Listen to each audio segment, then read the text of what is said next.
Ladies and gentlemen, welcome to Game Pass News. My name is Nick. My co-host Sean is right next to me here, but miles away all at the same time. We're going to be talking about all kinds of things Xbox. We got an Indie Xbox going on. We got PlayStation dropping a pretty hot list, in my opinion. But does Sean agree? I'm not so sure. And Game Pass, is it hurting indies or not? Nobody knows. Let's find out.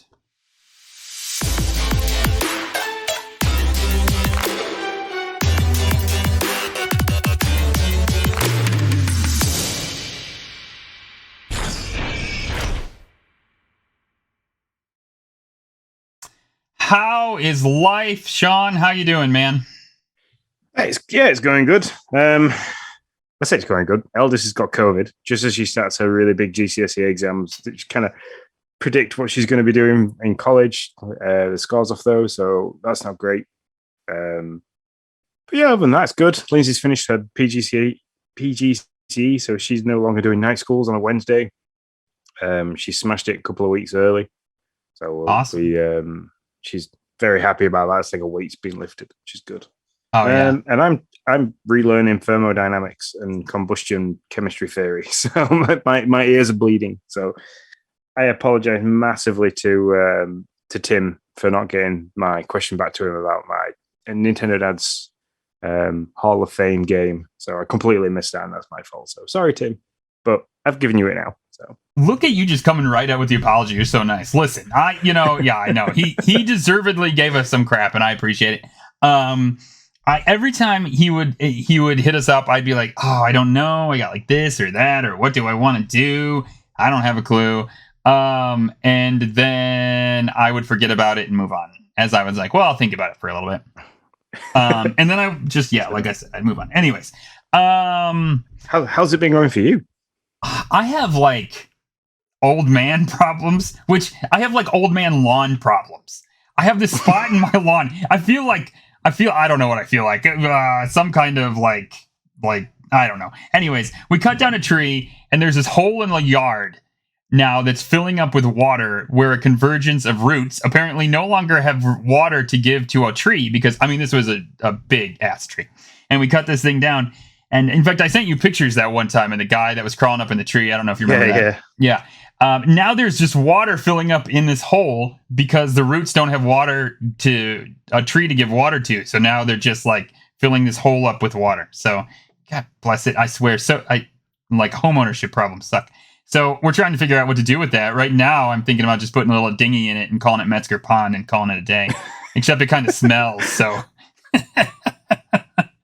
Dang it. So, so there's that. I don't know. Is it drainage? Is it like a drainage problem with the lawn? Is it something that, or is it just because it's just not going anywhere? No, if you suck the water out of this thing, the roots are just literally like a constant drip into this hole because it's like, I think what I've been told is when the roots die, then they'll stop sucking up water. Right now, they're trying to suck up water and give it to a tree that doesn't exist. And so... so it's just like, well, I guess we'll just dump it in here. So, and I joined along with you, the Dads After Dark, John and Drew's weight loss group, and so the chubby bracket. yeah, that thing. And so I immediately regret it. The same day I regret, or the next day I regret it, as I have this pork that I'm going to turn into pulled. That like I bought it this weekend, thinking I'm going to turn this into pulled pork, and I'm going to slather it with coleslaw. I'm going to freaking love it. I'm going to I'm just going to probably a potato. I don't know what I'm going to do. It's going to be amazing. And then I'm looking at this and I'm like, freaking A, I can't do that and be in this group. I'm going to gain, not lose. So I turned it in. I just grilled it, cut it up and grilled it and took off the fat cap, which really made me cry because it's like the best part. But it's all for a good cause so that I can lose my dad bod or maybe some of it at least. So we'll see. Anyways, that's what I'm doing. Anything else before we get into our top stories? No, let's roll into that.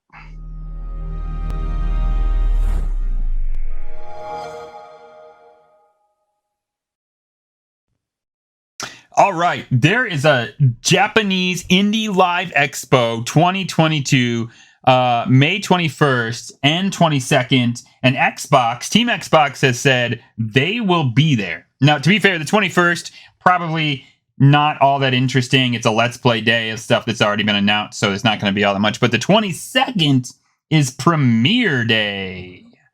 Oh, looks like Togobop is leaving us. See you later, man. Bruce jumped in. Appreciate you hopping in, man. You have a good night. I'm quite excited about this because I'm quite excited to see what kind of presence that Xbox are going to have. Are they going to like tail on the back of every kind of premiere and say that this is going to be available on day one on Game Pass, or come into Game Pass at such and such date? So there's kind of stuff like that, and a lot of people may be hoping that they're going to kind of shadow drop some stuff as well that we've been excited about or potentially. Mm-hmm. So yeah, it's good. It's nice. I like it. I like that it's been advertised, and it's nice to bring the Japanese market across a little bit into Game Pass. So Lord knows it's not Xbox's strongest region in the world. Let's be honest. So no. So yeah, if they can get some love over there and maybe start getting some sales and some people actually buying their stuff, that would be good for everybody, quite frankly. I personally don't expect I'll get that much that I'm interested in, just being honest. But maybe not. Maybe I hope I'm wrong. I'm happy to be wrong. But yeah, I just highly doubt there's going to be stuff in there that I'm like, yes, this is what I wanted. But we shall see. So, is there any one thing that you're looking for before we move on? Is there like any one game where you're like, I want this, or I'm expecting this, or I hope this is here? I don't know. I kind of hope that like something Metal Gear tailed off from that, kind of spin off from there, or maybe a little bit of a Silent Hill kind of thing. They were really good Japanese creators for the survival horror kind of stuff. Or I can't remember the name of the game, but you had to you were tracking ghosts and you can only see them when you look through a camera. Can't remember the name of that. Anything like that I'd be really excited about. So that'd be pretty cool. Okay. Yeah. I mean, I'm guessing it would be geared toward the Japanese audience, and I have no idea what that would look like. So yeah, I mean that was my question, but I have no answer for it. I just don't. But we shall see. You had a question in here. Do you think there's going to be streaming stuff, or the potential news about streaming stuff? I do not think. Yeah, I think they might. I don't know if they're going to try to advertise the cloud a little bit more, because I think that's probably a really big market that way out for streaming and streaming services. So that could be quite interesting. If are we going to see any news about that kind of thing? Yeah, I mean, we might get news about like cloud games, but we're not going to get news about like the puck or anything like that in this. I'd be shocked if they drop like that kind of news in this thing. It just doesn't seem big enough. So, especially when they have a showcase coming up. I mean, that seems like where you're gonna. If you get this now, it's going to be in that, you would think. So, we'll see though. PlayStation games. So PlayStation drops a brand new list of games, and I came out and said I think it's a banger. I mean, man, I'm looking at this list. Ubisoft Plus, which I get it. There's not like it's going to grow and it's going to get better. But if you look on there, there's just a few games that are really good. Valhalla. I mean, I'm playing it. I'd love to play it for free. That sounds great. Why not? Give it a shot. Yo, Neoprime subscribes. Thank you so much, Neoprime. You are the first one to see our new alerts. So that's our new alert system, and you were the first one to get it. So we appreciate your support, and thanks for always being there. And if you didn't see it, if you weren't here for it, we apologized for our lack of getting back to you on a decent timeline. So I don't know. I think it's good. So what didn't you like about it? What didn't I like about this? Mm-hmm. So I'm going to start with the third party question. Third party partners first. So like Assassin's Creed, Valhalla, isn't that on Game Pass? No. That will probably end up coming to Game Pass at some point. Right now, Origins is coming out. Assassin's Creed Origin is coming out in June. That's what in June-ish time. Yeah. So Dead Cells is on there. Mm-hmm. Far Cry's on there. Final Fantasies are on there. For Honor, Hollow Knight, Guardians of the Galaxy, Mortal Kombat 11, NBA 2K22, Outer Wilds is on there. Red Dead's fallen off there. The Fractured Butthole from from South Park's on there. You know, there's a load of games for the third party ones that are already on Game Pass. Mhm. And then when I'm looking at like the PlayStation Studios one, a lot of these Bloodborne, you can get that very cheap. Everybody's Golf, you can pick that up for next to nothing. God of War has been out long enough now that if you wanted to play it, you'd have bought the PlayStation to play it. So it's a good list. It's a fantastic list. It's a very big list of games like The Last of Us and stuff like that. Great games. Uncharted, great games. Wipeout, great game. Yeah, these are all what I mean. So what don't you like? I mean, it's a great games with great lists. What don't you like about it, other than the fact that it's Sony? Because like Little Big Planet, I love it. Little like the Sackboy was one of my favorite mascots for PlayStation.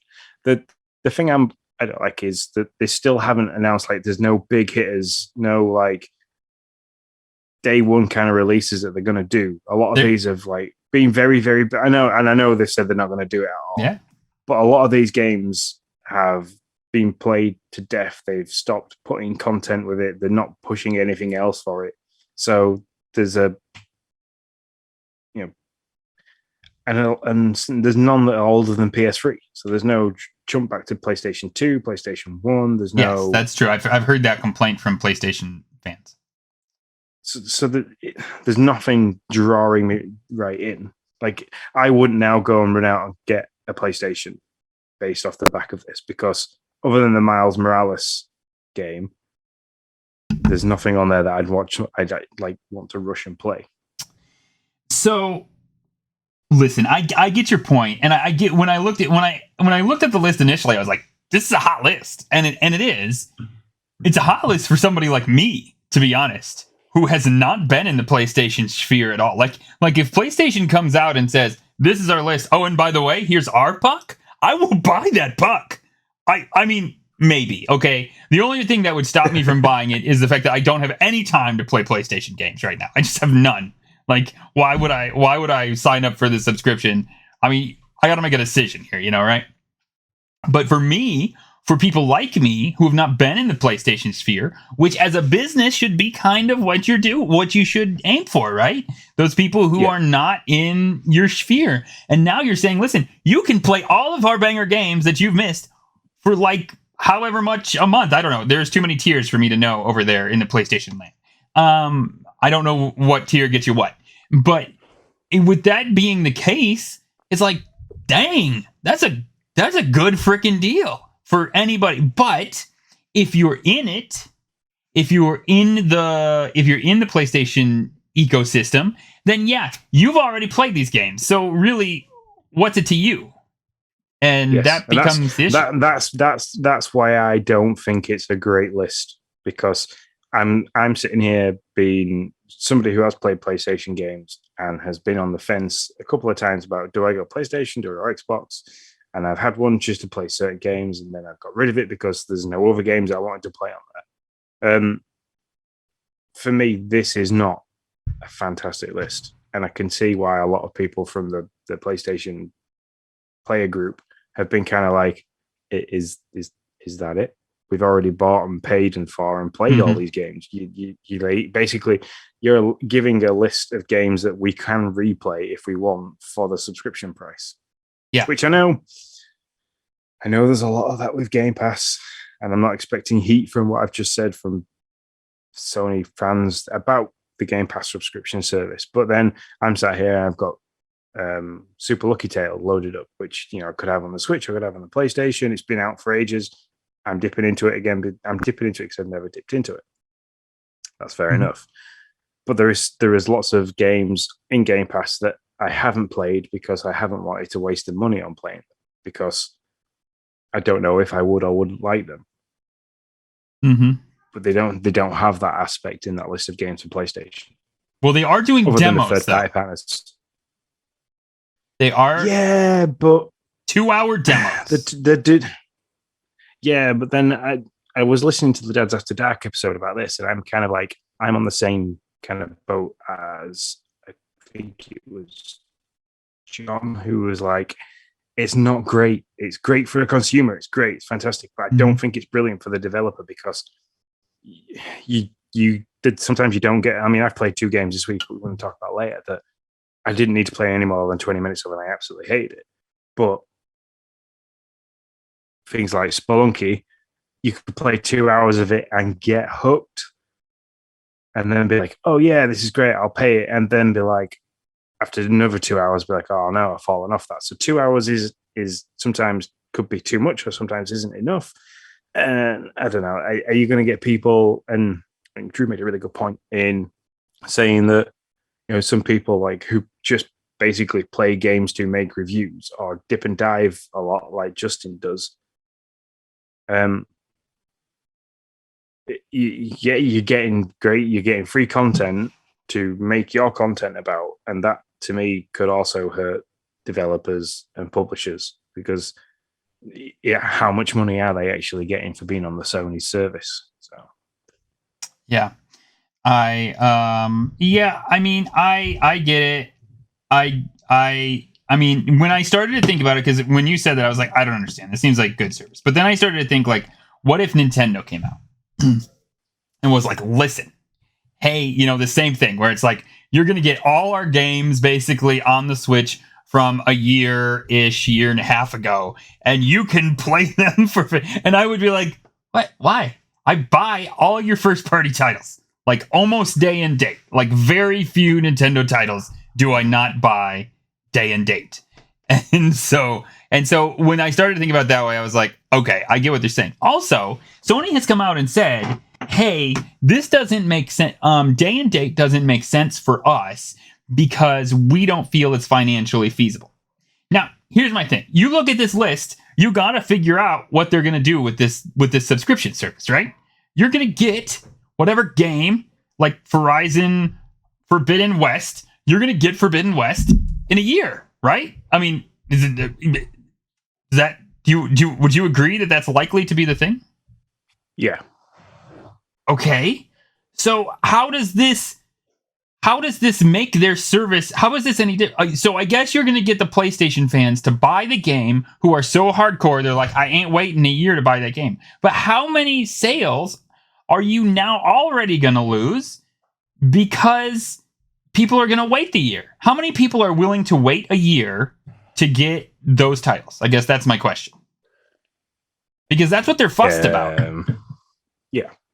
I mean, yeah, it could hurt them in that fact that they're going to have people are going to not buy the game and think and wait, this might come to this service in a year's time, like you're saying. So it could hurt people in that sense.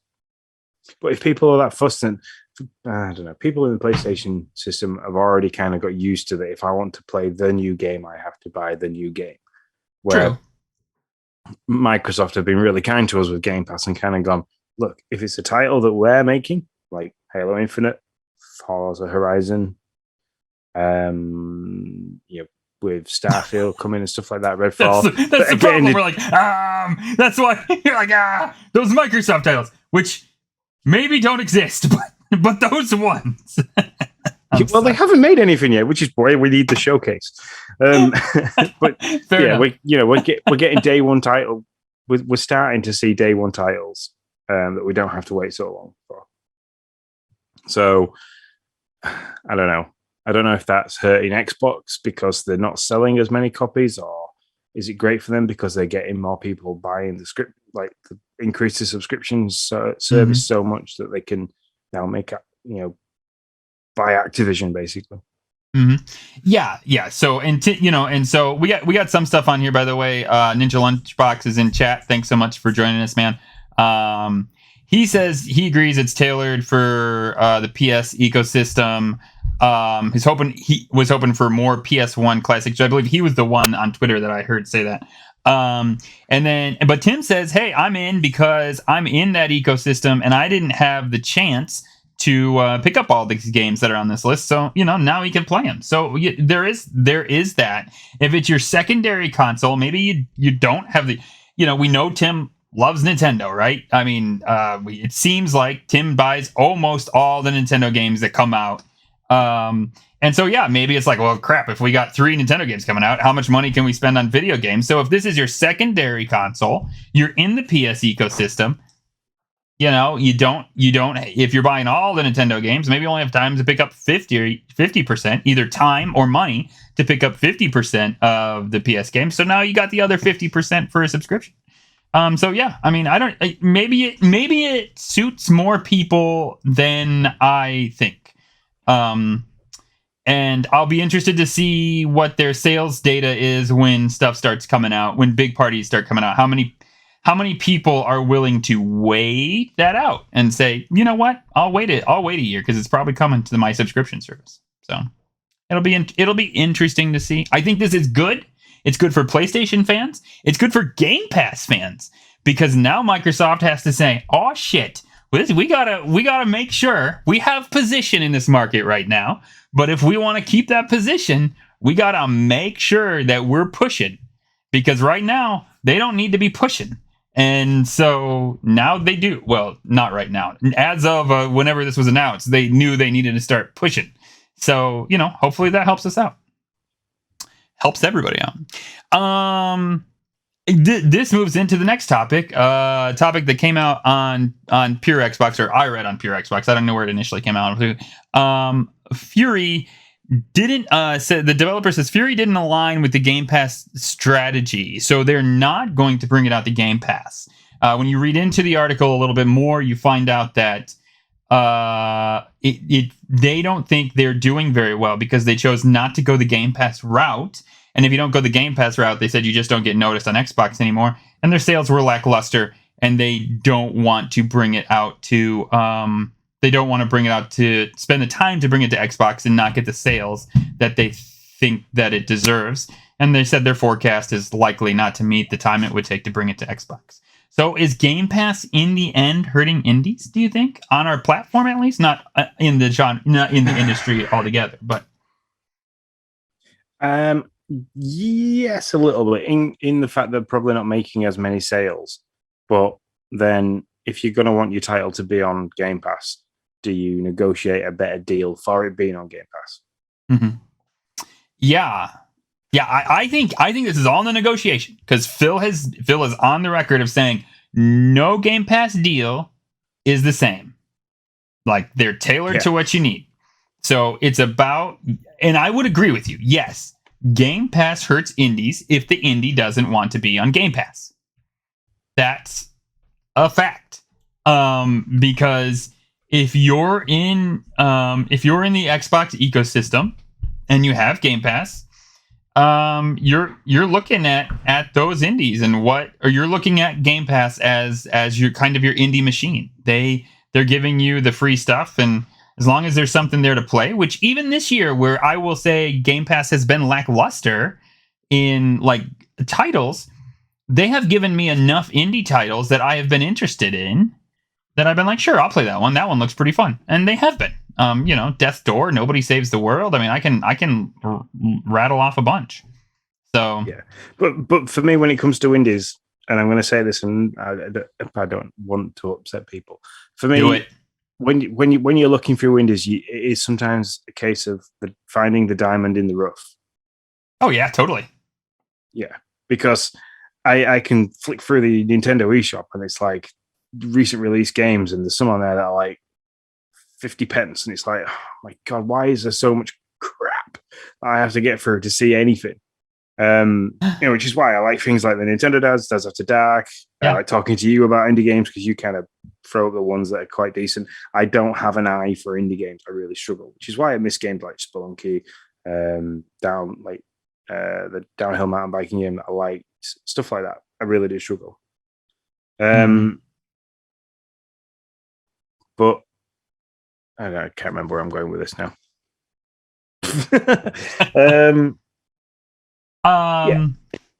And thing is, indie, like with Tunic was an absolute surprise. Oh yeah, Tunic, yeah.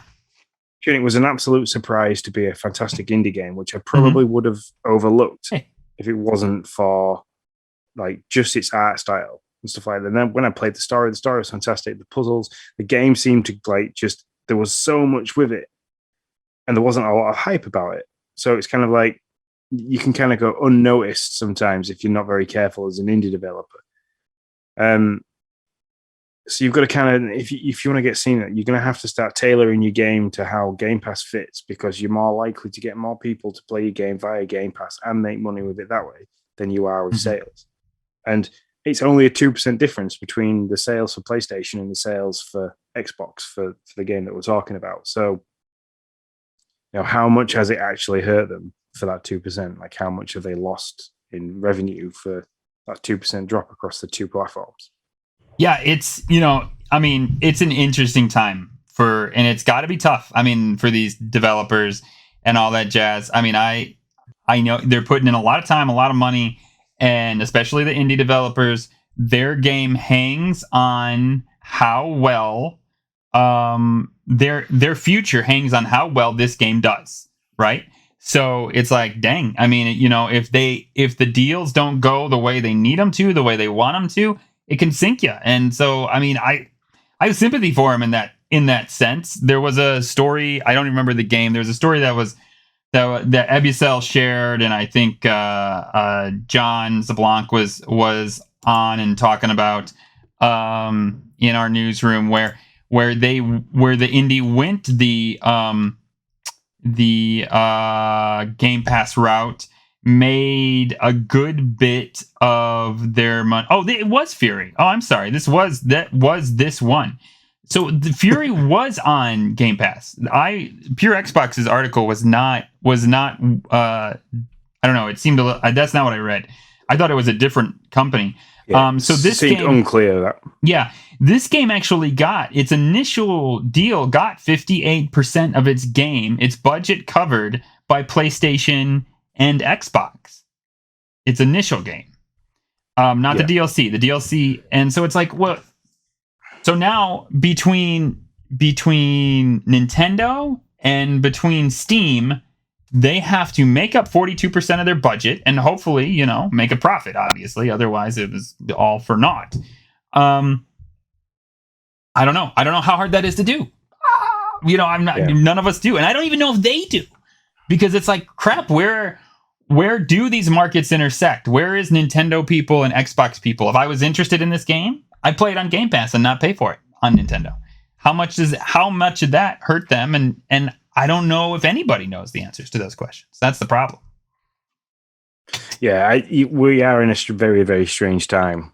The term of DLC, I think, is going to have to change soon, because I think people are getting kind of, especially with, indie games, like Ninja Lunchbox says that, there's different tiers of indie games now. So you get in your lower tier, your AAA tier of indie games. Yep. Are we going to want to see AAA indie titles kind of bring a game out and say, look, you can have the standard version, you can have the gold version, or you can have the deluxe version.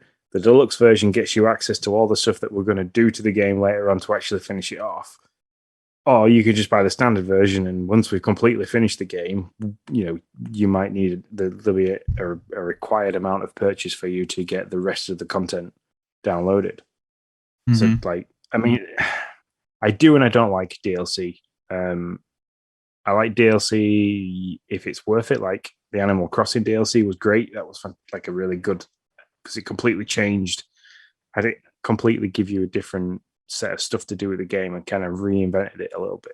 Where other DLCs that are just like, you get a couple of extra skins and you can unlock this character to play through the original game, is absolute garbage.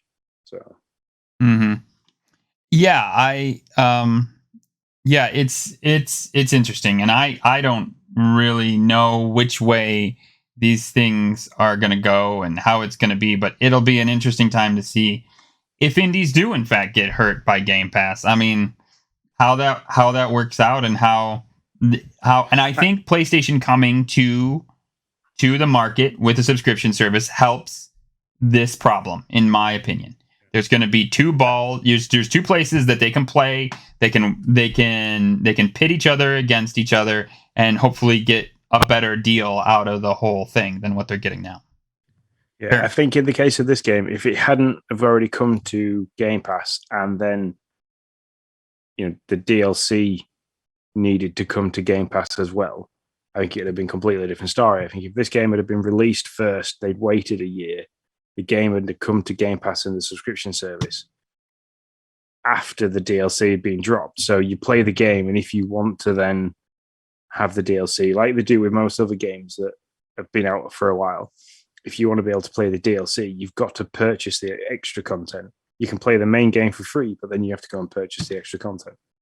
Yeah. So I think if they'd have done it this way around, we probably wouldn't have this article. But yeah, that is probably true. All right, but it'll be interesting to see what happens on this gig and how that works out. Our next thing is Fall Guys coming to Xbox and a Nintendo. So we'll have to see. We froze it. There we go. We're back. My bad. I'm playing around too much. So it'll be interesting. Yeah, I know. So it'll be interesting to see this, how this works out. We have special Game Pass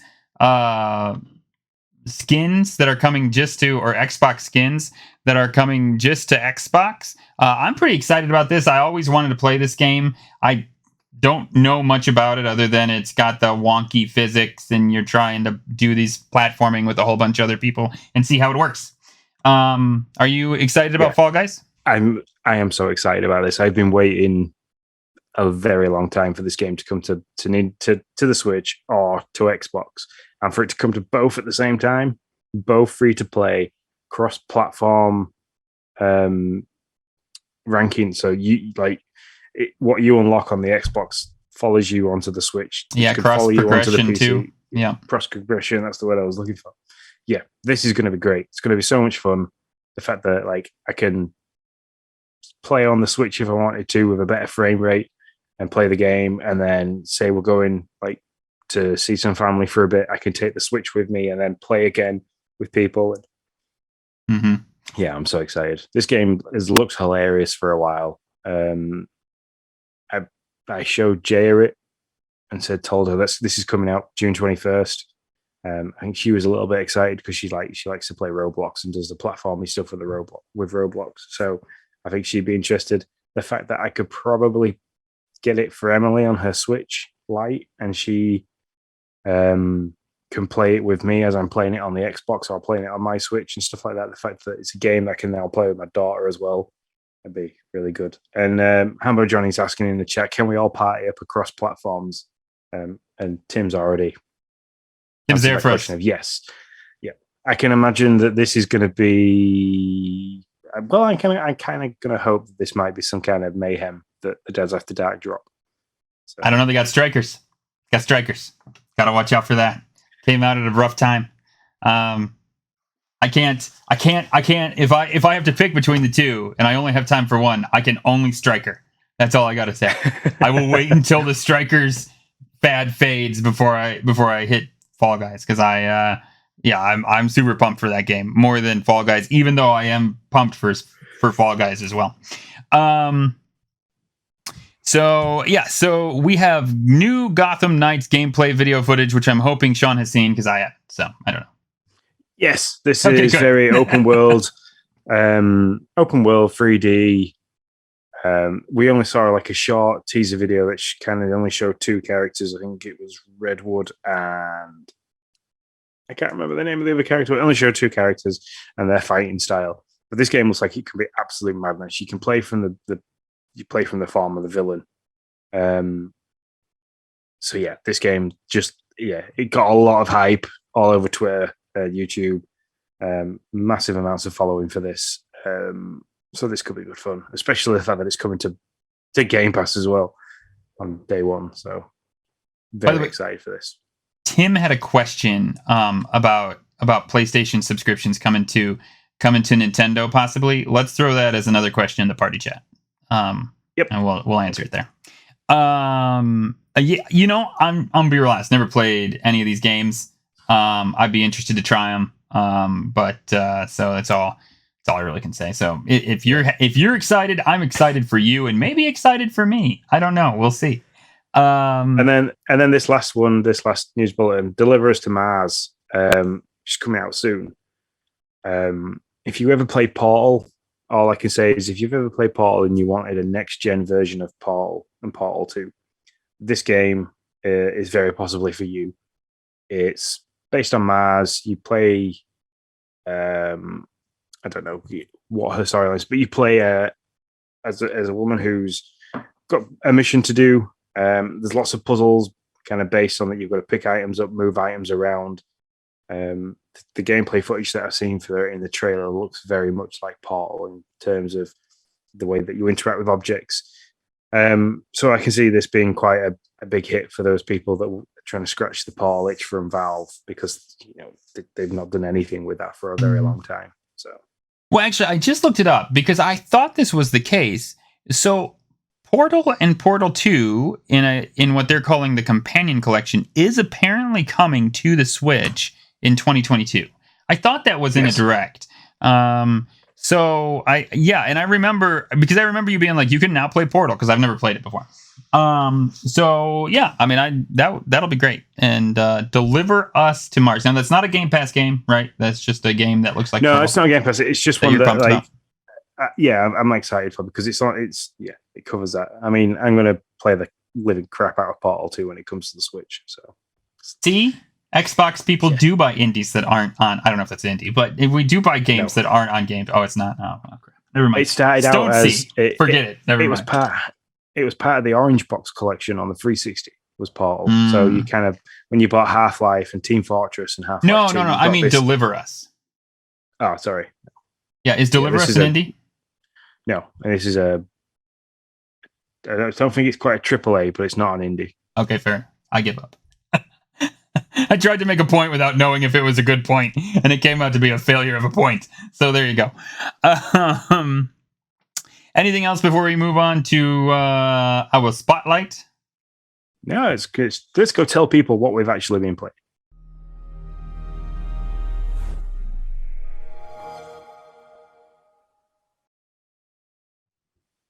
Sir, I'll give you the floor. You go first. So I can bash some indie games. That's right. That's a good point. That's a fair point. So we'll start off with the non-Xbox stuff, because I can quickly flip through that very quick. So I took part in the Cross podcast group Smash Bros tournament that was held by, I can't remember the guy's name. Very nice gentleman. Nope. He was a very nice gentleman who I had to go against, and he beat the crap out of me. So well done him. But no, I took part in that. I failed. I let us down. I let the Nintendo heads down. I apologize. Both my matches I lost. I blame on having to wake up at 3:00 in the morning to do it. That's a fair blame. But no, I had fun. The chat back and forth was great. The commentary was fantastic. I think I'll link some people in the blurb for the podcast. I'll put some links into that for the footage, because it was quite fun. Some fantastic players. Like, I thought I was pretty okay at Smash until I played against these guys, and then I was like, no, I didn't heed your warning very well. Yeah, I knew. I was like, oh, these guys are good. I'd be owned. Like, I wouldn't even move probably, and they take me out. So, and then the other Switch game that I've been playing is I picked up Mario Party Superstars. We went and did a bit of shopping over the weekend, and while I was in there, I saw it for a pretty good price. I had some in-game cash left for game as well, in-store credit left, so I picked it up. We like a little bit of Mario Party every now and then between us all, so that was good fun. So we played that. We played that Sunday evening. We played that with Jaya to kind of take her mind off her exams, kind of because she'd been doing a lot of revising, so it was kind of a nice break. So I had a good laugh.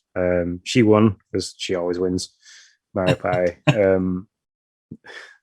Lindsay came in and stole second, which was she went for the entire game missing out on stars, and then kind of at the end she got herself to 4 stars within 4 or 5 turns. Did Elden Ring pay for Mario Party. No, Elden Ring didn't pay for Mario Party. Elden Ring paid for Kirby. Which is just as hard. That's what we've heard, right? Yeah. It's the same. It's basically the same difficulty. So there you go. Yep. See you later, Tim. Thanks for stopping in. Yeah, that's the Nintendo stuff I've been playing. Moving into the Xbox things, I've been playing Call of Duty Warzone. Has like a crazy new event going on at the moment. It's called the Monarch event, which I believe is the creator. It's Godzilla versus King Kong. So you drop into the new Warzone map, and there's a giant King Kong and a giant Godzilla in the map, bouncing around and firing lasers at each other and stuff like that. You've got to shoot them to gather intel. They have moments where like King Kong throws giant rocks at you and stuff like that. You can get in planes and shoot him with a plane and stuff. It doesn't kill him, but you get XP for doing it. And then every now and then Godzilla does the whole blue laser charge up thing and shoots it across the map. And it's just absolutely crazy. You can't stay in one spot for too long, so it's kind of discouraging people camping in the game. Oh, gotcha. But it's just a good laugh. It's fun. It's funny. So I dropped in and had a couple of games on that just to say that I did it. Picked up a couple of like calling cards and stuff like that you get linked to it, which was good. I downloaded Skate Free again because I just kind of running out of games to play on the Xbox and stuff that I could get into quite deep. So that's a good pick up and play game, which I enjoy playing, what I've talked about a lot. So that's all I'll say. I downloaded the Little Witch in the Woods. Because I kind of had a look at it, and after playing Turnip Boy Commits Tax Evasion, I kind of like enjoyed the 2D pixelated look drop down kind of thing, and that's what that looks like.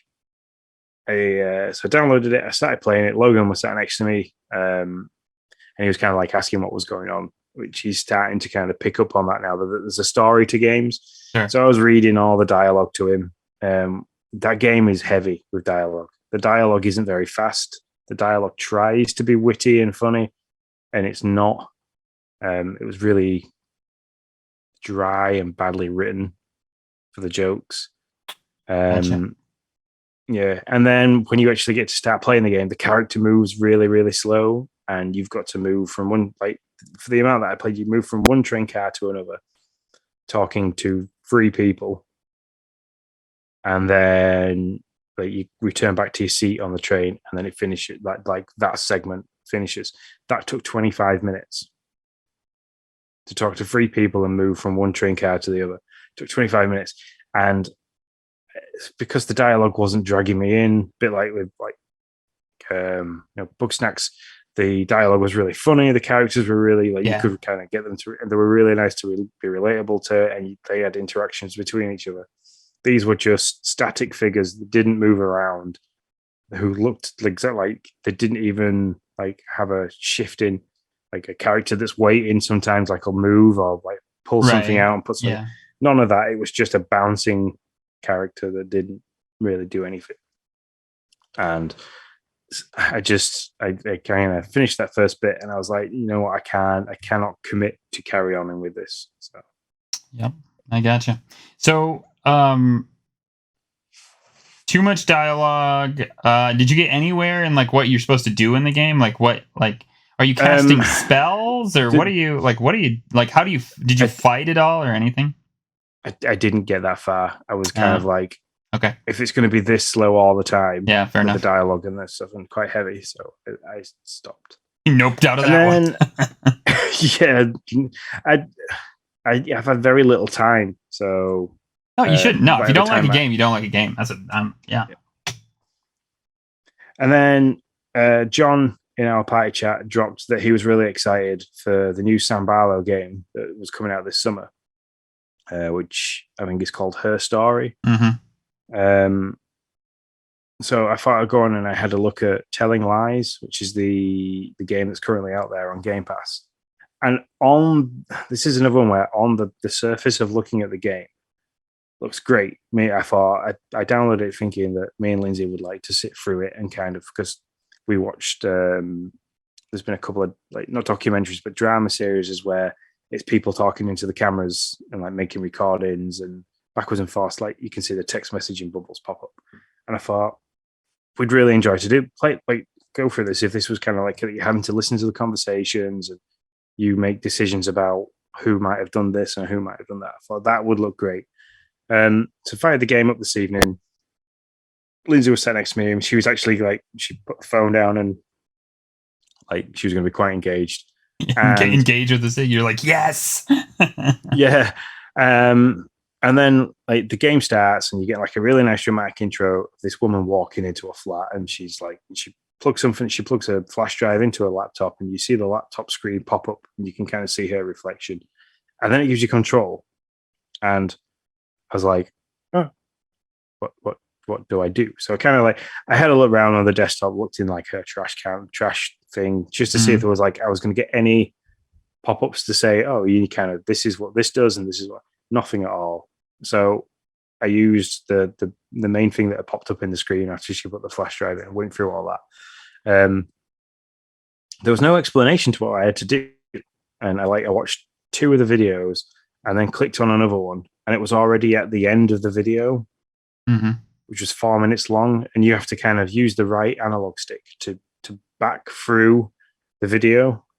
And I held it down and I was like holding it down and watching the time. And it went from 4 minutes 25, 4:22, 4:20, 4:18. It was going back in 2-second increments. And I'm like, I'm not sitting here and rewinding a whole video to watch it for it to potentially not. Yeah. So I've been in a bit of a bad mood with games for the last few days. So a couple of strikeouts for Sean, unfortunately. I mean, don't get me wrong, the voice acting and the people in it, the fact that it's like live action, like a live people videos kind of thing, is really cool. If you really want to sit through the dialogue stuff and you like that kind of thing, that game will probably be great for you. And listening to like John talk about Life is Strange, he likes those kind of games, so that's right up there for him.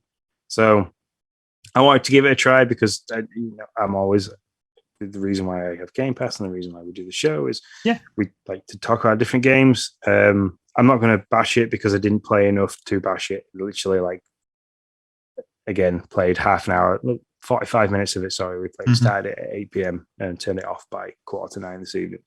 So I played 45 minutes of it, didn't have a clue what I was doing. So I like a tutorial in a game, or at least hints to push you in a direction until you kind of figure out what you have to do. And this had none of that for me. So, and that was it. And then, go on. I was gonna say, so you DM'd me and you said, I don't think I like narrative games or like games with a lot of dialogue or something like that. Yeah. Listen, I'm gonna tell you this. Snacks, go on. You need to just jump to, and John's right. I mean, I haven't played many, but you just need to jump to Life is Strange.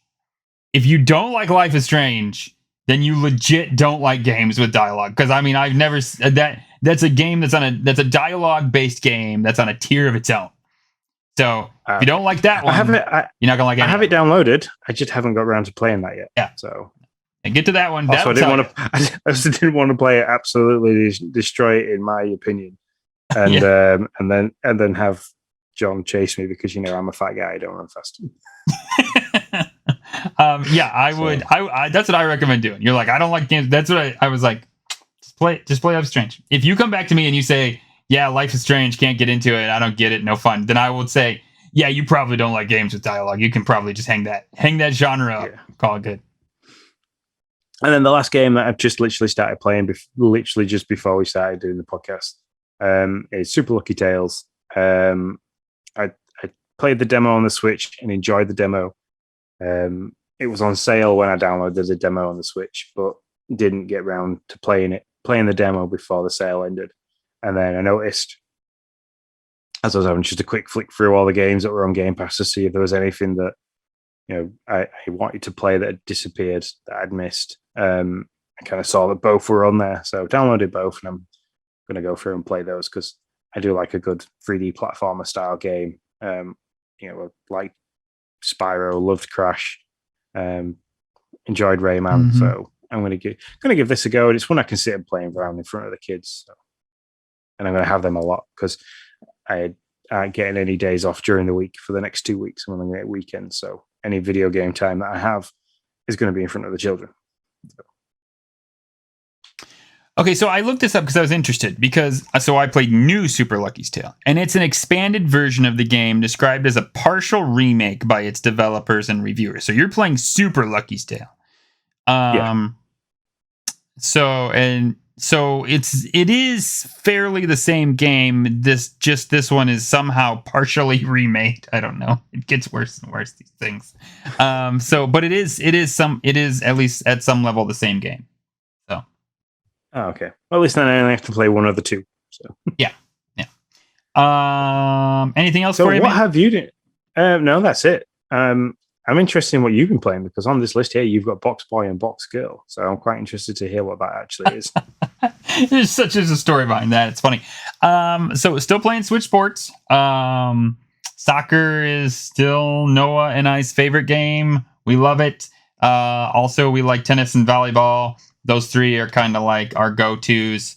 I can't wait to see how golf plays and if it's has a good reaction time and is fluid and all that jazz. Then we'll definitely get into that as well. So Box Boy, Box Girl. Funny story. I was hanging out with my mom. My mom likes those kind of puzzly type games. I don't know if you've ever played this game before. You're two boxes, and you can make platforms from yourself. Each level is a different number of boxes. So they might say Box Boy can make 2 boxes, Box Girl can make 3. And you can either make them up, right, or left. And you can use them to kind of get to other platforms. You can use them as ledges. You can walk on top of each other. It's completely puzzle based. It's a fantastic game, and it doesn't cost that much. I can't remember how much I paid for it on Nintendo. But so I bought that because I knew that'd be a good game to play with my mom, and we did. We loved it. We're I don't know how far in, but we played it for quite a bit Sunday night. And so that's one game. If you haven't played it and you like those type of games, environmental puzzlers, good 2-person game. You can play it by yourself, but I wouldn't recommend it. If you got somebody you can play couch co-op that likes that kind of stuff, then take a look into it. Flat Squares is another Nintendo game a Switch game that I've been playing. It is another couch co-op game, best played with 2 to 4 players. It's a great game if you have a wide range of video game experience. So you're these little flat squares. You can jump around. You kind of, I'm going to say roll, but you roll like a flat square. It's kind of like bump, bump, bump, bump, And you basically just have to live throughout whatever the puzzle throws at you. So there might be lasers. There's a lot of different stuff. Spikes, and all kinds of different things. And you have to make it. The reason it's good for a varied range of video game experience playing is because if you're playing with 4 players, not all 4 of you have to make it. Just one person has to live. So everybody can be having fun, and they won't get frustrated that they're that one person, that's holding the whole group back. And you can just play the game. And so, like, if I'm the last one and I still make it, then all of us get to move on to the next board. And so I thought that was a good change in these couch co-op games, because a lot of times that is a problem, right? Like, I mean, you're playing with 2 people, maybe, or 3 people, and one of them's just not all that great. And then they get frustrated because they're like, I'm holding you guys back. And so I thought that was great. The Switch game, or the Game Pass game that I am currently playing is Iodine Chronicles Rising. I picked this up, action RPG. I was a little unsure what I think of it. The first hour and a half, Sean, like you're saying, oh my goodness, there's a lot of dialogue, like a lot. But I will say, unlike Little Witch in the Woods, they do sprint. Even in that hour and a half, I had like at least 3 or 4 battles. So they still, like, it's not all talking. They get you into the action enough, and that really does help, because when I was in those battles, I was like, okay, this is fun. I like these. I mean, and they're just like 2D battles, one button swings your sword. You have a special dodge where you can dodge attacks and stuff like that. But it was enough for me to be like, okay, I like the gameplay. And the story is, good. It's not amazing or anything like that at this point. It's just kind of like, hey, I came to this town. I want to rebuild it. And I want to be a treasure hunter, scavenger person, and I want to help people, basically. your run of the mill video game story. But the combat was fun. So I trudged through that hour and a half, and now it's kind of opened up to where, sure, there's still dialogue, but it's not near like what it was in the beginning. And I'm having a lot of fun. In fact, I'm pretty sure I was going to play Trek to Yomi as my stream game tonight. But I think I'm going to play this instead, because I was real nervous that I'd have to read a bunch, because it is all red. It's not voiced over text or anything like that. It's all red. So I was like, I don't want to have to like read all this text on stream, but it's not too bad. The text is kind of slowed down, and though there is still quite a bit of it, it's not near as much. So if you like action RPGs, 2D style, there's a bunch of like picking up resources. You go to these different spots, you pick up resources. They do a good job with fast travel spots, so you don't have to like trudge your way to one spot. It's easy. I literally can press the start button and fast travel to where I need to be. So I think they've made the game mechanics pretty manageable. So big game to look into possibly. It's supposed to be like 10 to 11 hours. Also a reason I tried it. I was like, if this game is over 25 hours, I'm going to skip right by it. And so, but when I looked on how long to beat, it was at 10 to 12 hours. So I was like, sure, I'll do that. I can do that. So yeah, that's what I've been playing. Is it time? Go ahead. It's time. Yeah, it's time to head over to the party chat and see what community questions you guys have been giving us.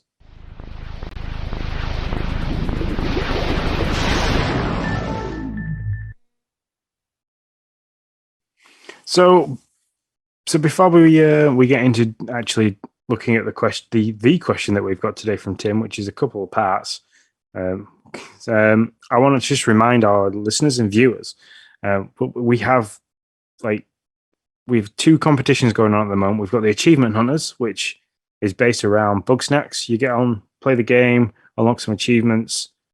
You can either go and 100% the game, or you can just have a good playthrough, which you'll get around 60% of the achievements.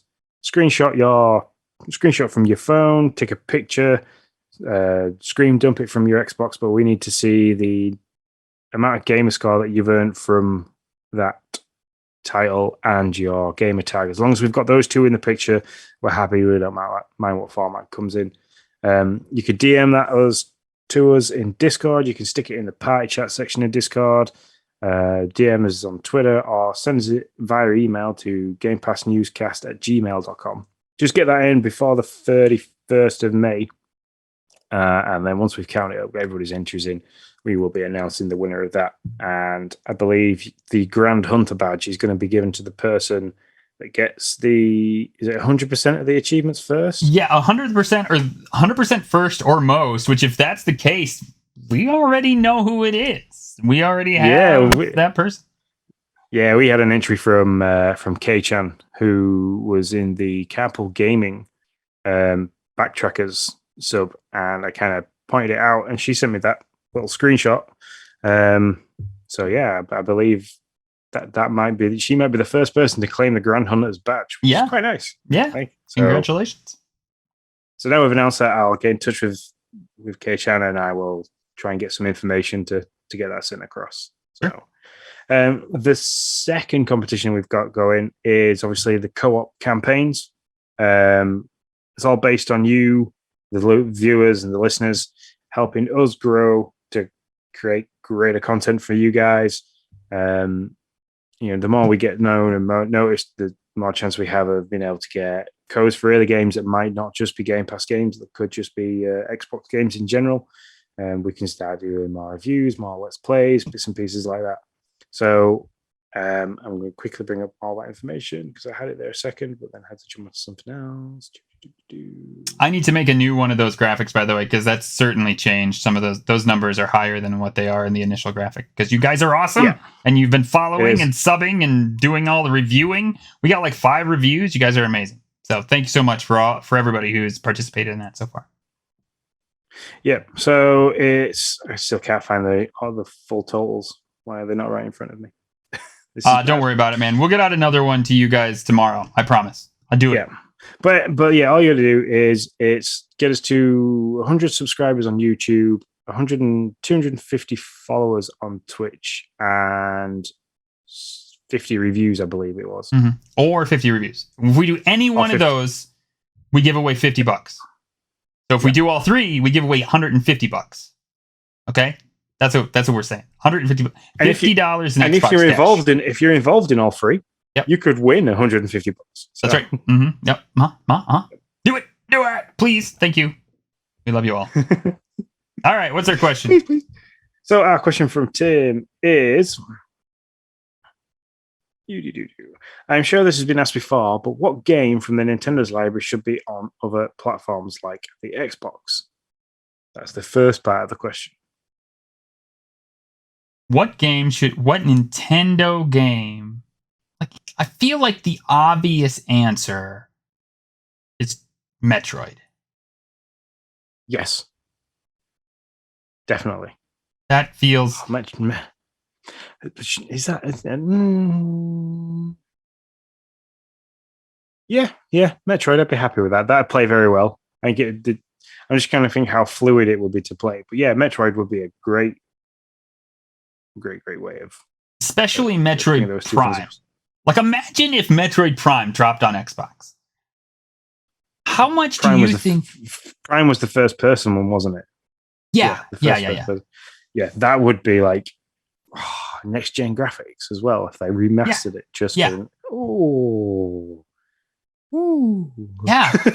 Yeah. I mean, that seems to me the game. That's why immediately when he said this, I thought, well, he's thinking about Prime, because that just makes... So, I mean, we got Prime numbers. I don't know if you know this. We got Prime numbers from Nintendo, and though it sold a successful amount for most people, 3 million. That is much lower than what most people thought Metroid Dread was going to sell. Me included. I really thought we would be way up there. I mean, with the time in marketing and everything that they put into this.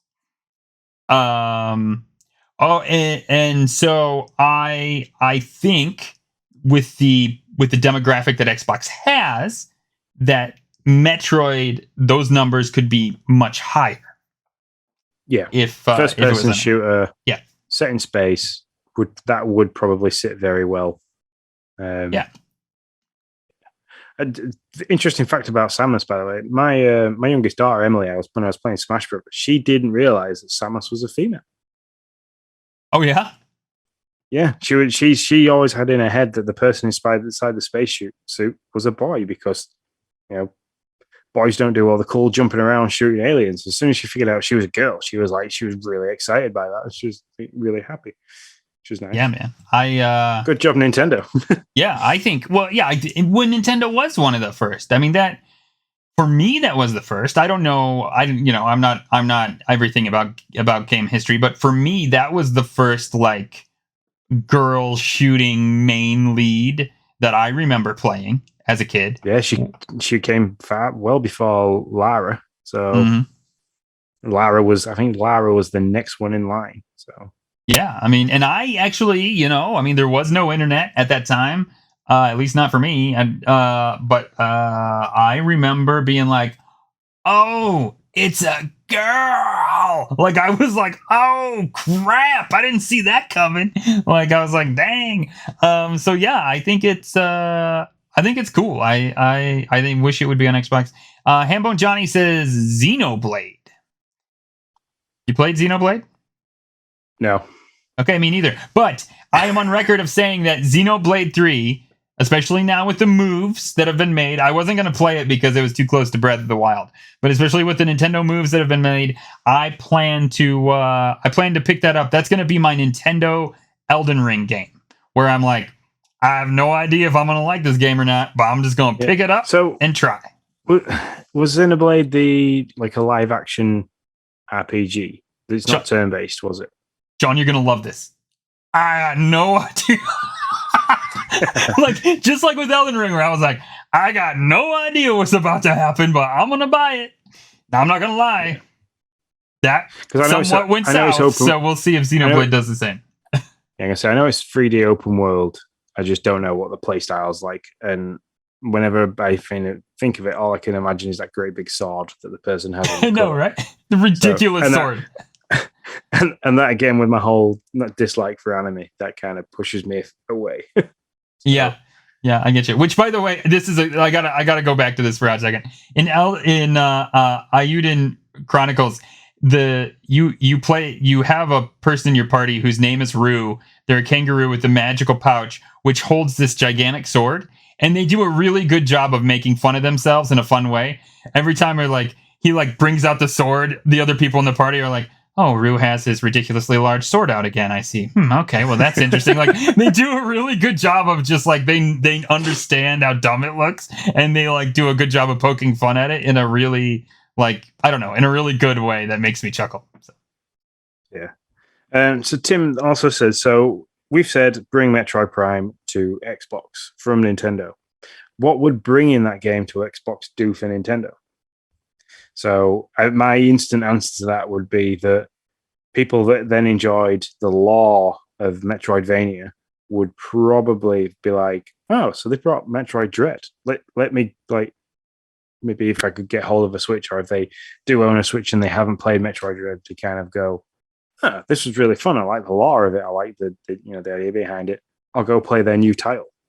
So that could draw people to purchase that title.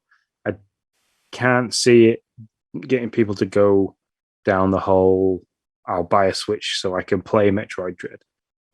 No. Because it's a completely different play style, because it's 2D side scrolling rather than 3D. Yeah. And I don't think Dread would be near as good on Xbox. It's got to be Prime. It's got to be that first person deal. What would it do for Nintendo? What it would do, I don't know if so much for Nintendo, but for you, Tim, and other Metroid Prime fans, is it would legitimize how good this game is, and maybe the game is not on the right platform. Maybe, I mean, I don't know. That's not the right way to say that, but it would, if sales boomed on Xbox, it would be a way to be like, yeah, this is games as good as we all knew it was, and y'all just for some reason over in the Nintendo world ain't picking it up. The only downside of that to it being on the Xbox is the Joy-Con thing worked really well with, like, when you were having to use the keys and tilts and stuff like that. Mm-hmm. That was a great aspect of Metroid Prime, which you'd completely lose if it was just with the Xbox controller. If you went to PlayStation, because they've got the whole gyro thing, you could use the gyro of the controller to do all that. That would be great. But yeah. So, that's my answer. So the last part of this is also, since Nintendo will more than likely not come to Xbox, what does Xbox need to do to get more families into their ecosystem? Just like Nintendo starts to market to a broader audience during system's life cycle, when should Xbox start marketing to other demographics outside the 18 to 34 male multiplayer dominant market? So I think what he's kind of is trying to say there is that Nintendo are slowly turning it so they're aiming it at, as well as family games like Mario Parties, Switch Sports, they're also bringing games out at the older side of the scale that adults like to play, and that aren't just kind of aimed for a wide spectrum of people to play together.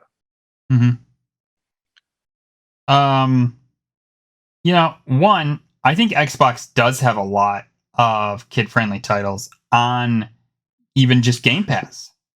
Definitely not Bugsnax. Yeah, no, y'all. And I didn't talk about the fact that I finished Bugsnax last week. I forgot about that. But y'all who talk about how the kid-friendly Bugsnax is, y'all never finished it. Let me tell you, because it's dark. That's all I gotta say. Dark. Anyways, he gets that way. I think they do have a lot of kid-friendly titles. I think there's a couple things they need to do. One, they need to allow you to lock down the dashboard in a way that's more Switch-like, quite frankly. I know everybody wants a Switch that's a little more, that has all the bells and whistles on Nintendo's side. Xbox needs to allow you to say, hey, this is the kids deal. Strip this puppy down to just these games and be done with it. That's what I would love to see for Noah. The ability to create a better whitelist that's more accessible, that's easier accessible. You don't have to kind of learn how to program a PC to learn how to do it. Yeah, exactly. the app that you get with the Xbox for the family thing is great, but it is sometimes a little bit convoluted in how the steps you got to take to put those restrictions in place. Yeah, and not just the games, also all the other stuff that comes on the dashboard when you turn on your Xbox. Like when I yeah, all that stuff. Like just make that all go away and say, hey, this is a kid's profile. It's been locked in that way, so only show them what I want them to see. Quite frankly, so they need to do that. And then they need to get out this, and maybe they'll do that at the showcase. They need to get out this family plan. I think this is very, very important. This family plan for Game Pass that they have teased that they're going to be doing. I think that'll go a long way to making families realize that Xbox cares about families. Quite frankly, yeah. The other thing I think they could do with doing is reinventing the Connect bar. Yeah. Because I know, like Jaya, when she was younger, when the Connect was around, she really enjoyed the Disney Fantasia game or the Disney game that worked with the Connect bar. She really enjoyed that. Emily really enjoyed doing the whole Fruit Ninja. Because Fruit Ninja on the VR is great, but you need to be able to wear this big VR headset. It's a bit cumbersome. Like, I know now if I got Fruit Ninja and I put the hula hoop out like I used to do for Emily, this is the circle you need to stay in. Don't step out of the circle or the game will stop. Like, if I put Logan in there, I know for a fact he'd absolutely love pretending to be a ninja and chopping fruit. So they kind of, I think that was when they brought the Kinect bar out, that was a really good way of Xbox getting into the family-friendly, like, party play kind of stuff. And then I don't know whether it was just expensive to run or the games weren't great with it. But they kind of seem to have stepped back from that again and gone hard into making great games that look great, that are more for adults and stuff. So to me, that wireless play where I know if I give a controller to Logan, he's like, there's so many buttons, I don't know how many to press. If he could just be the controller, he'd be more than happy. Yeah. I agree. Yeah, I agree with that. So I know I said the other question, but I think we should save Tim's other question because it's a good one about PlayStation coming to Nintendo. But we are already like an hour and 15 minutes in. So that's it for the podcast side of things. We'll hop on over now to the Game Pass news showcase, and we'll have a look at what's coming out soon.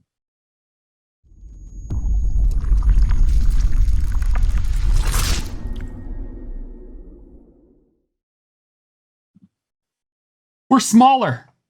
Look at us. But we're still here. So tiny. All right. What's up, man? This is one of my favorite parts now of season 2 is this whole like watching the videos side man. Of it. I love it.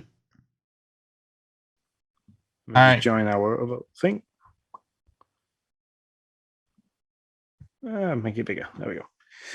So first up, do you want to do the ones that were released this week? Should we start with that? Yeah, let's do that. And just first off, we're doing the ones released this week and next week. From now on, we will only be doing the ones that are released in the week coming. So you guys already see what's here this week. So we'll just be doing what's coming out next week. So sorry, just wanted to do that. So yeah, first on the list is Jurassic World Evolution 2.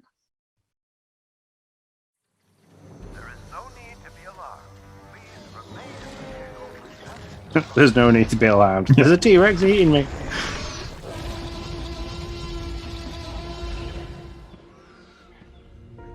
Did you play the first one? I did not. This is the world No. we made. I played the first one, I think the mobile version, and it works really well, point and click. Resist playing God. Don't know how this is going to work on a console, because for me, where you need a mouse to play a game, playing it on a console is not very good. Yeah, it's like when you try to play the Civilizations, the Sim Cities, all that stuff. You're right. It just doesn't work as well. So hopefully they've made some real accommodations for controllers. There are games that I've seen have done a good job with it, but yeah, nothing works quite like a mouse. I agree with that. But no. But on the side of it, if you like the franchise of these games, this is and you like the whole SimCity style building game and Out managing here in the wild, at the interest of dinosaurs and having to control where the dinosaurs go, because you have to do that in the first one. You have to create boundaries for them and stuff Mhm. and monitor that. This game is very much for you. the question Yeah, now if is, you like Zoo Tycoon, where will it Yeah, then you will yeah, love basically. you will love Jurassic World Evolution. And a really good time to be dropping it when it's really close to the new film coming out. So they've Yeah. done really well with that. It's very clever. Yeah, sure.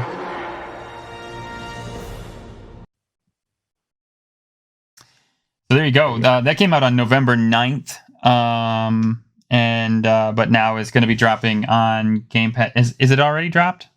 Yeah, it's out there now. It's Okay, on yeah, 17th that's right. for the May drop. So That's right. Yeah. the next one is Orangi Generation, I believe. Ah, y'all That's how be you pronounce ready. that. Y'all be ready.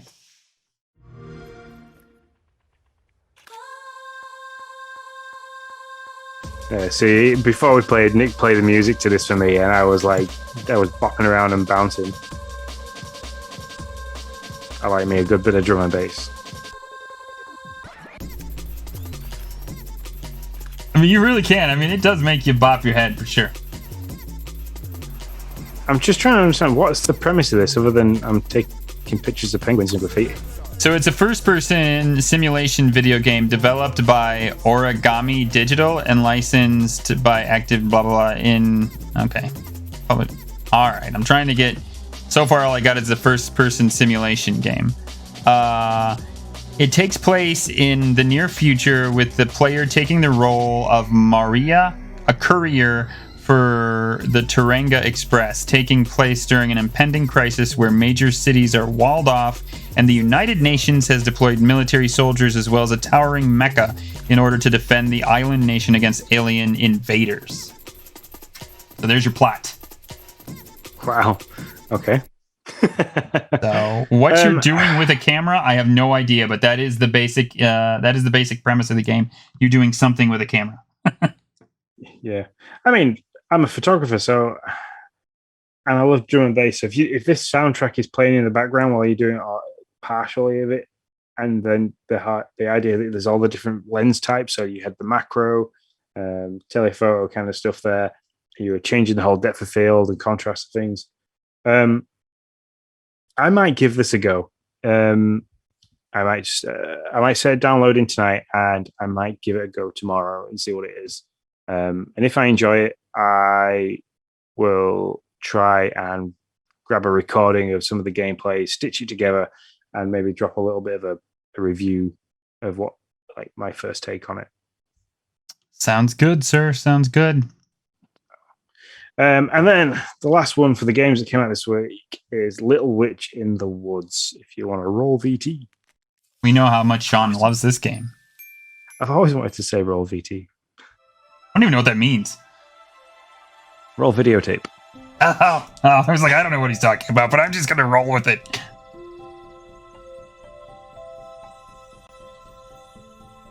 See, it's all this bit. This bit really sold to me that it'd be great, and it'd Looks good. play, and then You just didn't get there, Sean. yeah, do it. I'm just giving you What crap. did she do man. to that thing? I mean, it looks like there's a bit of crafting, which we all know. You know, I love myself some crafting. See, they don't show a lot of the character walking around. Or talking to 7,000 people for an hour and a half. No, talking to 3 people for an hour and a half. You see, give me the broom straight away if you can move that fast. Yeah, that broom looks cool, man. For sure.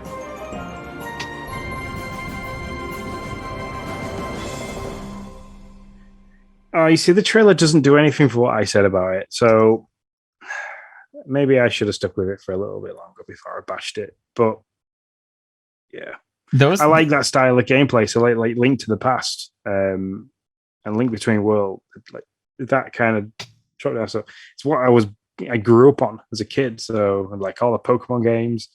So whenever I see a game in that kind of style, I always get really excited, which is why I wanted to play it. And then I don't know if it was the fact that we were rushing around and I didn't have the time to sit down and play it. Maybe I should give it a bit more. I should maybe go back and try it if I get some time. Hey, this is a grade A trailer apparently because it's turning you. I can see it. That's pretty awesome. So this, when you read this, it sounds like it's a top-down 2D Harry Potter. To be honest, players will play as Ellie, a young witch coming to a town and joining a witch's house to study magical creatures, brew potions, and to learn more witchcraft. So there you go. Yeah. So that's all the games that have come out this week. So if we move into what's coming out, we'll go with some kind of date order. So if you want to roll Hard Space Shipbreaker, which is coming out on the 24th of May for PC only. I'm not gonna lie, I'm sad this is only PC because this like, man, I want to play this. I'm sure your PC had run this. Yeah, but if I start loading games on here, Sean, it's gonna bog it down, and I need this thing to work good for us. So yeah, this is a no game PC. This is all streaming. But yeah, this is a sandbox game where you're salvaging stuff. Basically, it's a spaceship builder. I don't know, space town builder. Yeah, you're just making a life as this salvager. I'll be totally in on it.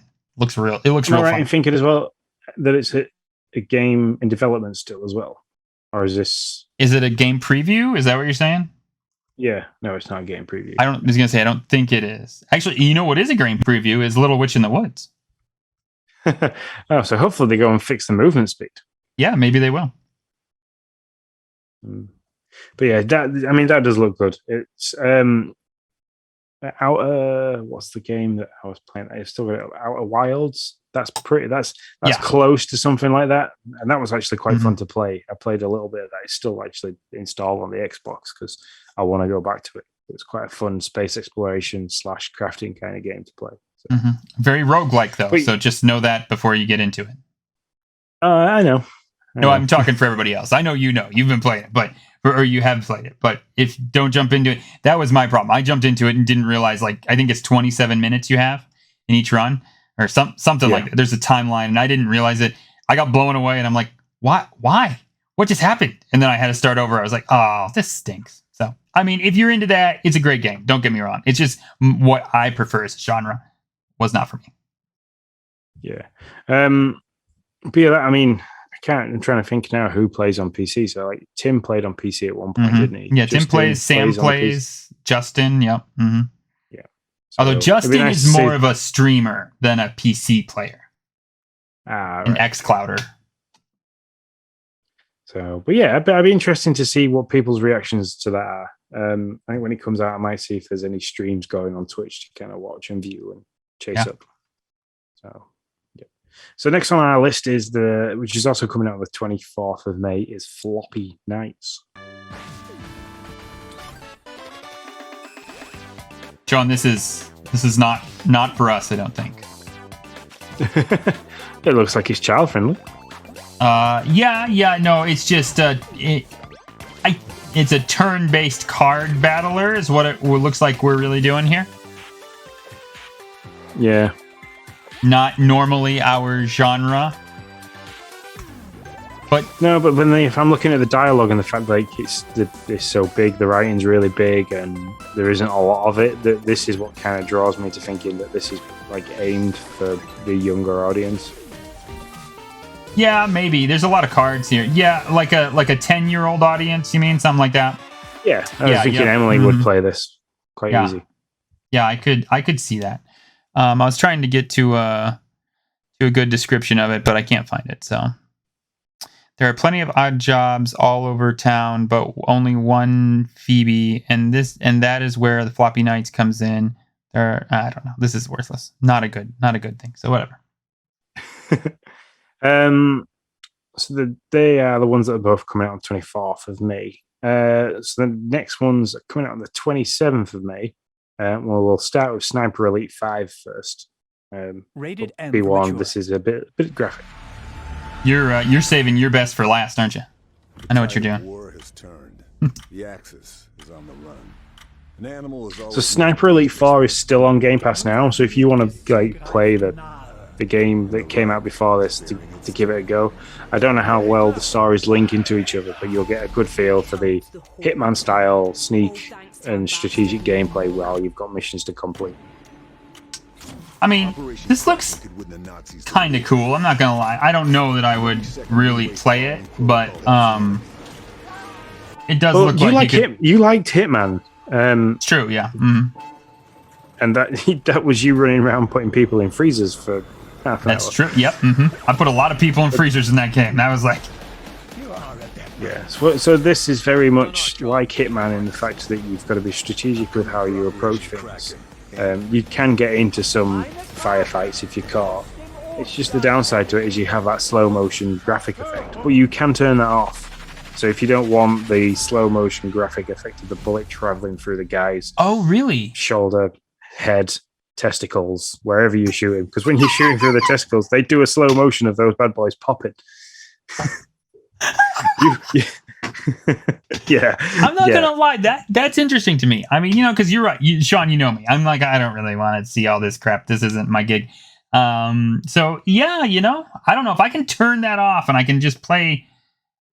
Yeah, I might give that a shot. We'll see. I'm not sure. Yeah. It depends on what else. I got a lot of stuff coming. So the simulator side of it as well is that things like wind, you've got to account for the wind and the bullet drop, and you kind of have to work all that out. So there is a strategy side of it, like which way is the wind blowing, how far am I away, how far is the bullet going to drop, things like that. So there is a lot to think about with the game, which is what makes it really interesting. Yeah, that's fun. I like a good sniper game, so that sounds. Let's see. And the last one on the list, and this is the one I'm really excited for because I like me a good bit of it, is Pac-Man Museum.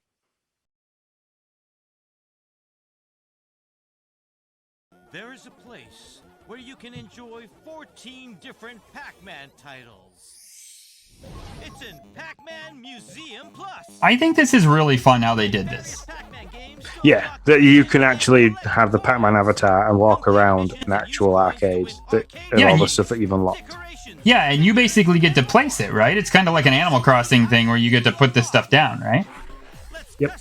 Yeah, I think that's. I mean, I'm not a big Pac-Man fan, but I think how you get to do this is pretty fun. I mean, did you play the Pac-Man 99? Did you play that? Oh no, I got owned, and I did for like 2 turns. I got owned every time. I had no idea what I was doing.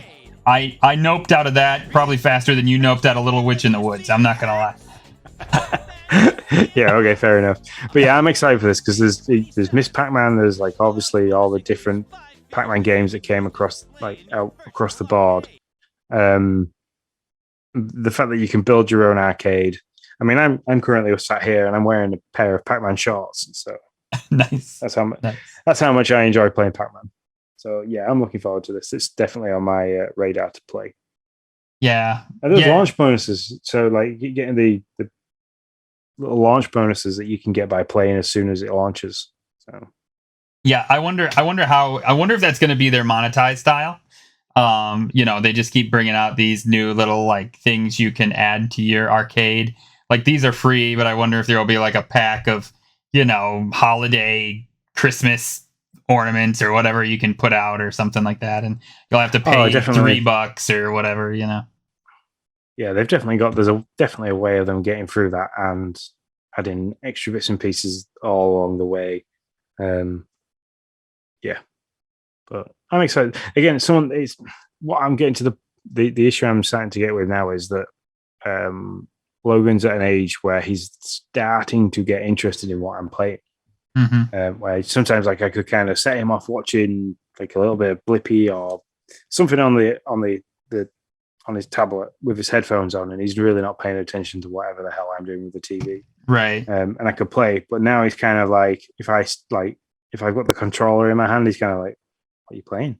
What are you doing?" It's like when I turned the Little Witch off, he was like, "Why did you stop playing that, Daddy?" Like he wasn't paying attention, but he noticed I turned it off.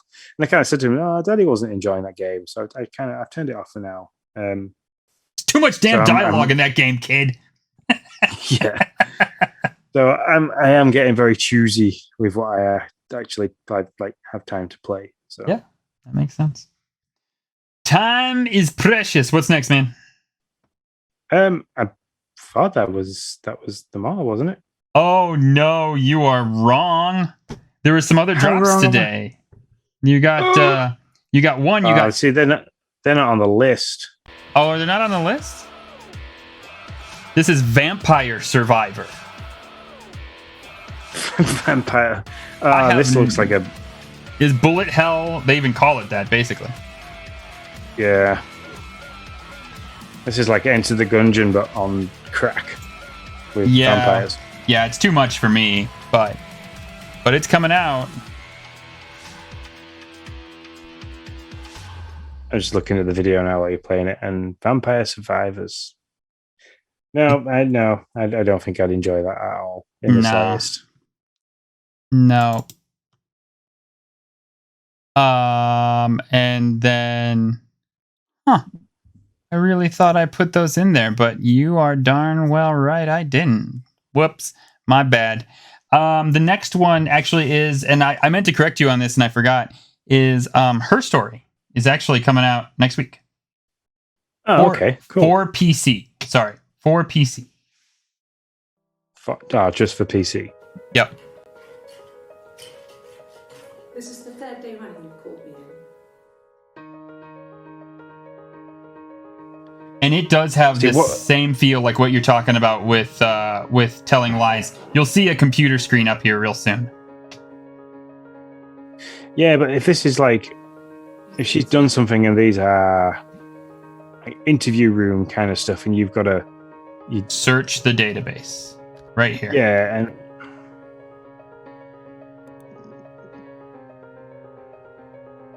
okay. You're like, yeah, I mean, yeah, the- okay, I know what this is. I've been here. See, the thing is that that was drawing me into this is from the creator site, like part of one of the creators of Silent Hill, and I love those games, You have nothing. and they had really good ways of twisting stories and And all stuff. these So stories we've been telling each other. Her Story is actually out today if you have PC for Game Pass. For Oh. PC Game Pass.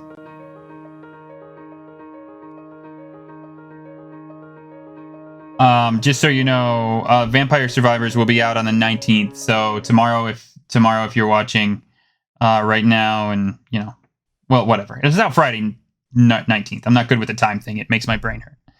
And then the last one, also out Friday 19th, Rated E for everyone. Farming Sim 2022. and that's out, like, for me, that's now Thursday 19th. So Yeah. I was a gamer. Oh Suck crap! you. Whoop, whoop. I'm used to doing this. I'm sorry. It's Thursday the 19th. I'm used to doing this on a Thursday, so that's tomorrow. yeah, well, No, I Thursday the get 19th. up early Friday morning, so Yeah, that's my why we've bad. done this now. My bad. Agriculture, animal husbandry, I love what they call it. forestry. I'm not gonna lie. There is a lot more in this game than I thought there A tiny was. tractor showed me the ropes. Never cultivated a field before. And oh boy, let me tell you about spraying a field with the double application rate and dynamic working with. That's something else. Something Positive else. match Love this guy. statistics, I suddenly was obsessed with maximizing. This game looks good. Graphically looks Yeah. really nice. Even got help from my friends, and we built a massive operation together. Was this showing online play? Though, rain messing Yeah. with my crops, snow slowing me down. But I like it. Working with my friends to grow a massive corporation. You're growing what, my good sir? while my friends fed cattle and tended to fields, I was managing production plants. All Yeah, over I mean, the this is pretty. I mean, Still learning new I don't things know. every day. You know, if you had the right group of friends, and there's really this amount of cohesion in the game, And I don't know. I could see there's it being always fun. Time to relax. Farming It's will just like a grow. real life Harvest Moon. Yeah.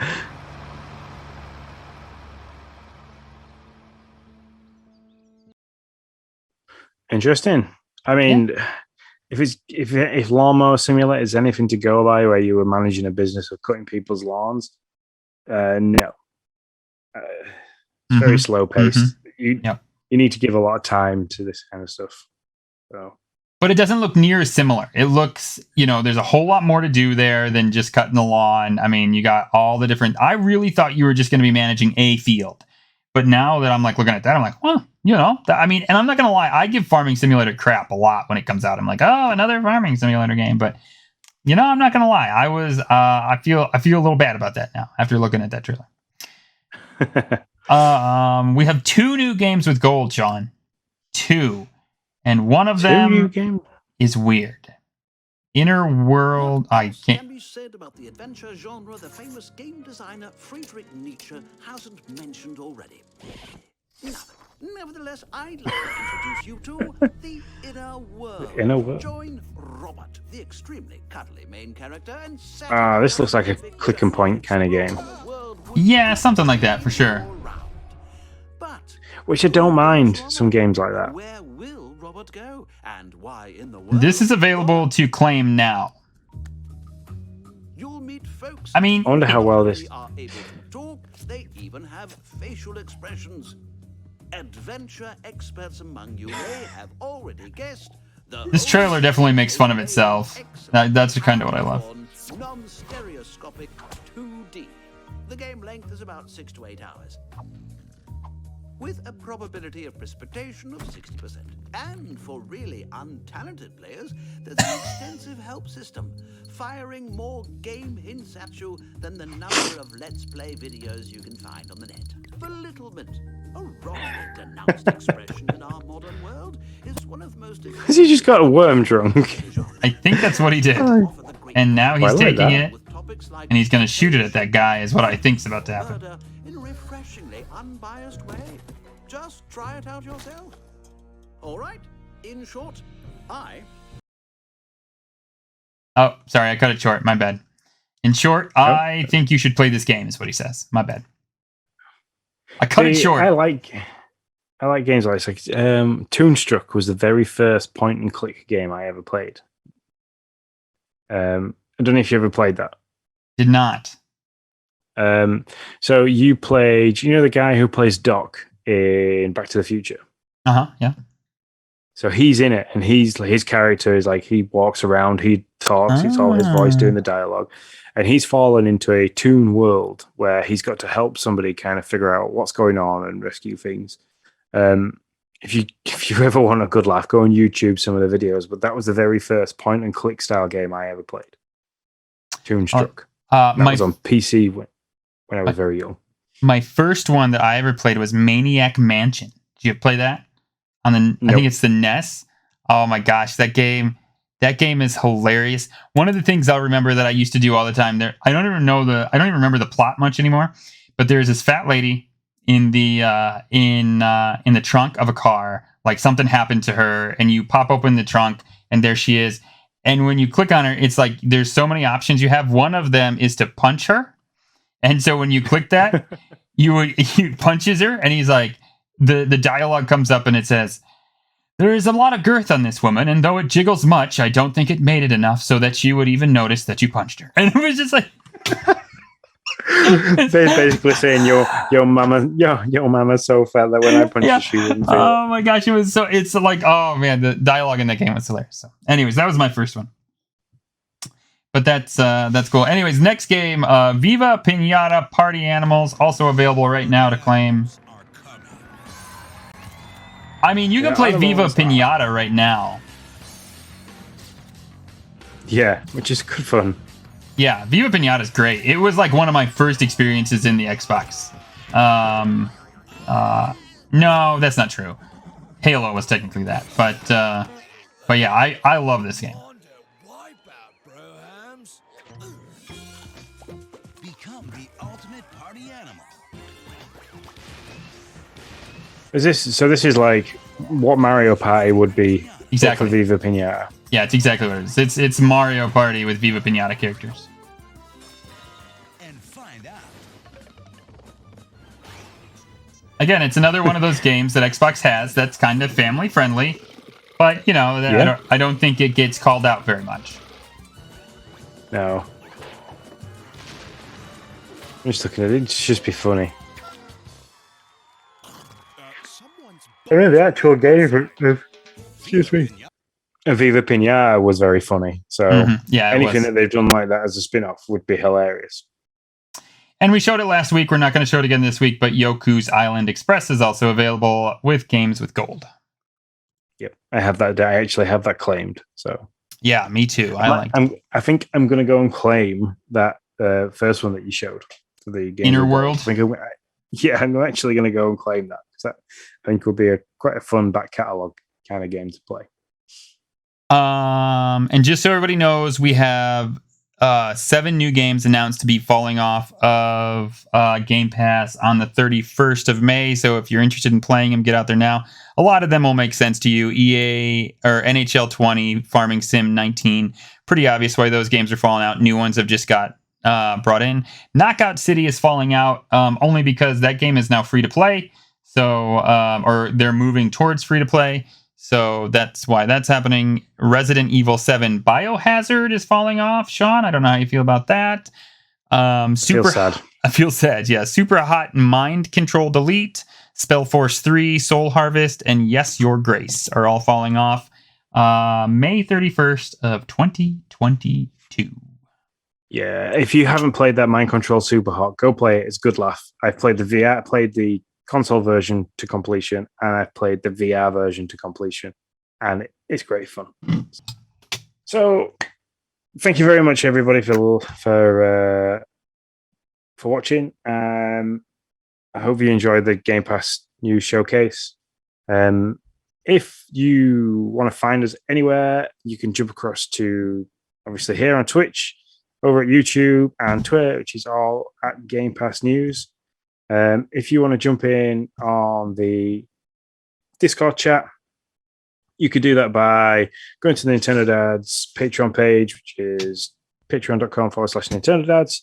Sign up for $1 a month. You can get into our bracket. They do have a tier system, which is great if you want to get into other brackets as well. Or you can subscribe to this Twitch channel and we'll get you access sorted. Big thanks to Tim, Neon Prime, Hambo and Johnny, Bruce, Toga Bob, and Ninja Lunchbox for being in a live chat. Until next time, guys, we shall see you later.